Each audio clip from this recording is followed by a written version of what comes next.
Alright, this is 6265 Hillside Avenue, and we're all the way under the house, probably at a bathroom, because up in front of me is a 3x2 combo that leads up to the vent.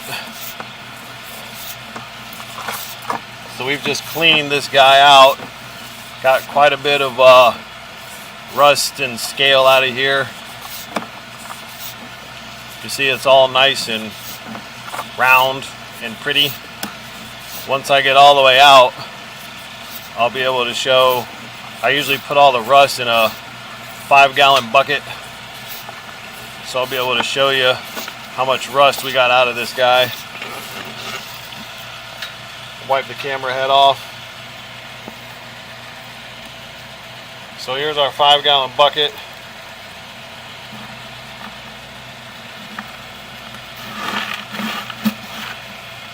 Get the bottle out of there. So 2, 3 pretty good size handfuls of rust out of there. Got it all nice and cleaned out, so you shouldn't have any more issues. This is John with I Find Leaks. Thanks for watching.